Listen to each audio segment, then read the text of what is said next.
안녕하십니까, 황동호 변호사입니다. 이번에는 지역주택조합 관련한 아주 중요한 판례 하나 말씀드리려고 하는데요. 저희가 지역주택조 사건을 많이 하면서 조합에서 이 납입금 반환 청구 소송을 해서 이기게 되면 돈을 돌려받는 경우는 꽤 많이 있었는데, 가끔씩 조합에 돈이 없고 돈은 다 신탁사에 있는 경우에 신탁사에 돈을 주라고 했을 때 신탁사가 주지 않는 경우에 어떻게 해야 되는지가 문제가 좀 발생하는 경우가 종종 있었습니다. 이 건 같은 경우는 조합을 대위해서 채권자 대위 소송을 해서 신탁사한테서 납입금 반환을 받은 사례입니다.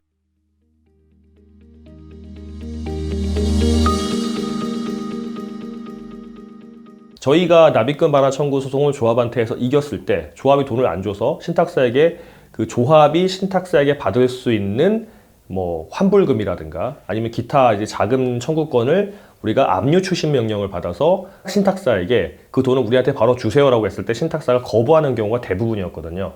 그래서 그런 경우에 저희가 추심 명령에 기해서 신탁사를 상대로 추심금 청구 소송을 진행을 해서 많이 패소를 했었는데, 최근에 이제 승소한 사례가 하나 있었습니다. 그게 그래서 지금 이제 항소심 진행 중인데, 이 건 같은 경우에 좀 다르게 이겼어요. 납입금 반환 청구 소송을 했는데 조합이 돈을 주지 않으니까 조합이 신탁사에 받을 수 있는 돈을 조합의 탈퇴자가 조합을 대신하여, 이거를 법적으로 대위한다 그러는데, 대위해서 반환 청구 소송을 해서 승소한 사례가 나왔습니다.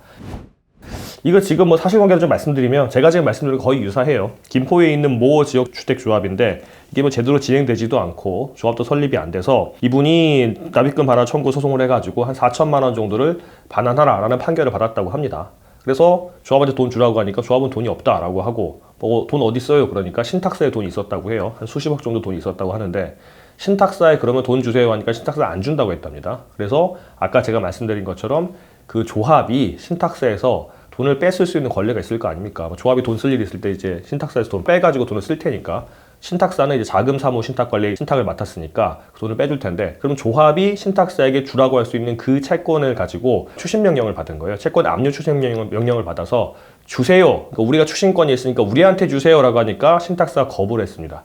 근데 여기서 그럼 추심금 청구 소송을 간 게 아니고, 그렇게 하지 않고 조합이 그 신탁사에서 받을 수 있는 그 권리를 탈퇴자가 조합한테 받을 수 있는 납입금 반환 청구 소송을 기본으로 해서 대위해서 청구를 해가지고 받았다는 내용인 겁니다. 근데 이게 왜 문제가 되냐면, 채권자 대위 소송 같은 경우는 요건이 몇 가지가 있어요. 그러니까 채권자 대위 소송, 지금 들어서 아시겠지만 채권자 대위 소송은 내가 누군가에게 뭐가 받을 돈이 있는데 그 사람은 돈이 없어요. 그런데 그 사람이 다른 사람한테 받을 돈이 있어. 그러면 그 제3채무자에게 내가 가가지고 돈을 받는다. 이게 기본 컨셉이거든요. 채권자 대위 소송인데, 이렇게 되면 내가 누군가에게 받을 수 있는 채권, 이거를 피보전 채권이라고 합니다. 보전, 이게 지켜지는 채권. 그리고 내 채무자가 제3채무자에게 받을 수 있는 채권을 피대위 채권, 대위하게 되는 채권을 말하는 건데, 이 두 개가 있어야 되고, 결정적으로 채무자가 무자력이어야 됩니다. 기본적으로. 왜냐하면 채무자가 돈이 많으면, 내가 내 채권보다 훨씬 더 많은 재산을 가지고 있으면 내가 굳이 제3채무자에게 갈 필요가 없고, 또 제3채무자에게 간다 그러면 내가 채무자를 마음대로 선택할 수 있는 거잖아요. 그런 걸 방지하기 위해서 채무자가 무자력, 돈이 없을 때만 내가 제3채무자에게 채권자 대위 소송을 행사할 수가 있습니다. 이게 기본 컨셉이에요.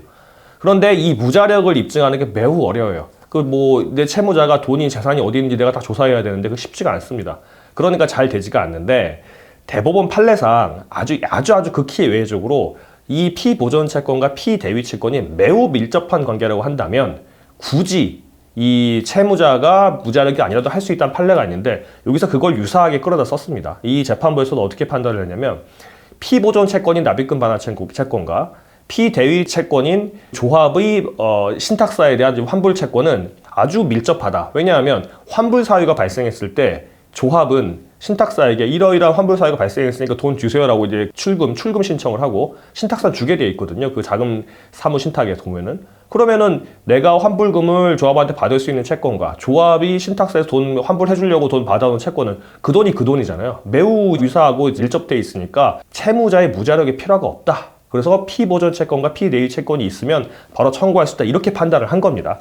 사실 이게 추심금 청구 소송을 해도 되고 대위 청구 소송을 해도 되는데, 엎어치나 매치나 마찬가지긴 하지만, 우리가 납입금 반환 청구 소송에서 이겼을 때 신탁사에게 돈이 있는 경우에 빼올 수 있는 방법이 하나 더 생겼다라고 아시면 될 것 같습니다.